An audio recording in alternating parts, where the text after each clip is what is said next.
Assalamualaikum warahmatullahi wabarakatuh. Perkenalkan, saya Raffi Nugroho Adianto dengan NIM 221010504608 dari kelompok 13 ingin mempresentasikan materi Initial Public Offering atau IPO. Lanjut saja ke materinya.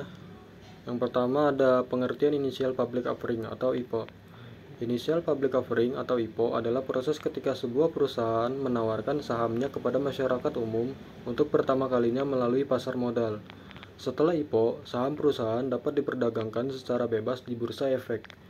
IPO seringkali digunakan untuk menghimpun dana dalam jumlah besar guna membiayai pertumbuhan perusahaan, mengurangi utang, atau mendanai akuisisi strategis. Selanjutnya ada tujuan Initial Public Offering. Yang pertama tuh menggalang dana, yaitu untuk mendapatkan dana segar guna ekspansi bisnis, membayar utang, atau investasi dalam teknologi dan sumber daya. Yang kedua yaitu menciptakan likuiditas saham, yaitu memberikan jalan bagi pemilik awal atau investor lama untuk menjual saham mereka dan merealisasikan keuntungan. Yang ketiga ada meningkatkan profil perusahaan, yaitu menjadi perusahaan publik meningkatkan kredibilitas, citra, dan exposure di mata publik, investor, dan mitra bisnis. Yang ketiga ada manfaat IPO. Yang pertama pengumpulan modal. Dana hasil IPO digunakan untuk ekspansi bisnis, pengembangan produk, atau akuisisi perusahaan lain. Yang kedua ada likuiditas saham. Saham perusahaan menjadi lebih liquid karena diperdagangkan di bursa. Yang ketiga ada mekanisme exit strategi, yaitu pemilik awal seperti Centur, Capital, atau pendiri dapat menjual sebagian sahamnya. Selanjutnya ada strategi sukses IPO. Strategi yang pertama yaitu program marketing efektif, yaitu merancang produk agar diminati oleh investor. Yang kedua growth story, yaitu menyusun sejarah perusahaan secara transparan. Yang ketiga struktur penawaran, menentukan harga penawaran saham yang menarik. Selanjutnya ada tugas OJK dalam IPO. Yang pertama itu pengaturan, maksudnya menetapkan peraturan pelaksanaan perundang-undangan di sektor jasa keuangan. Yang kedua pengawasan, yaitu menetapkan peraturan mengenai pengawasan di sektor jasa keuangan.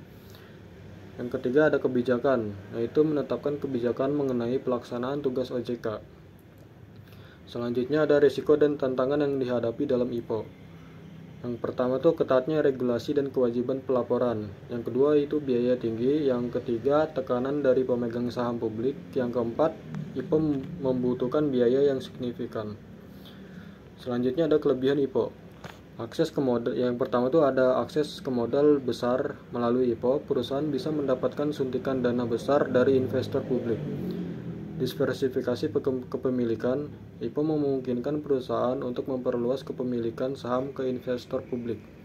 Dan yang ketiga, peningkatan citra perusahaan, yaitu menjadi perusahaan publik meningkatkan kredibilitas di mata investor, pelanggan, dan mitra bisnis. Selanjutnya ada kekurangan IPO. Yang pertama itu biaya tinggi. Proses IPO memerlukan biaya besar, termasuk biaya jasa konsultan hukum, akuntan, penjamin emisi atau underwriter, serta biaya administrasi ke regulator dan bursa efek.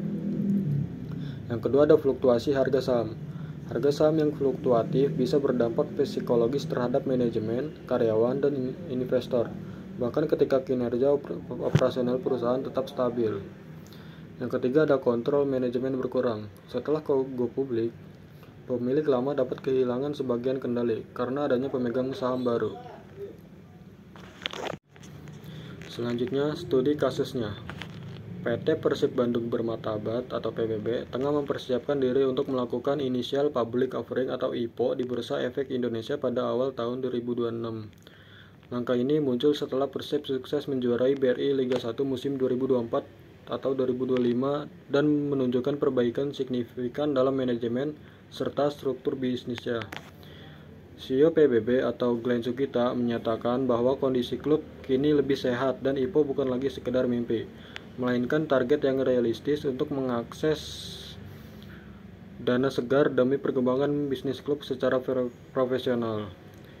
Rencana IPO ini juga mendapat dukungan dari berbagai pihak, termasuk Wali Kota Bandung yang berencana membeli saham secara pribadi, dengan valuasi diperkirakan di atas Rp 100 triliun dan basis pendukung bobotoh yang besar. Persib berharap IPO dapat memperkuat posisi klub di lapangan dan sebagai entitas bisnis modern.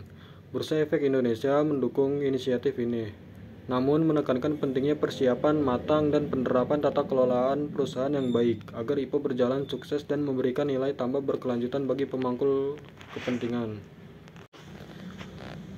Kesimpulan dari materi ini yaitu Initial Public Offering atau IPO merupakan langkah strategis bagi perusahaan untuk mendapatkan tambahan modal dengan menjual saham kepada publik untuk pertama kalinya.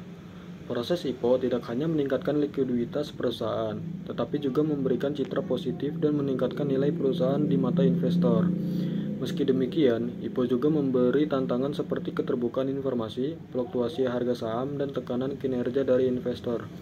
Oleh karena itu, perusahaan harus melakukan persiapan yang matang dan memiliki tata kelola yang baik sebelum memutuskan untuk go publik.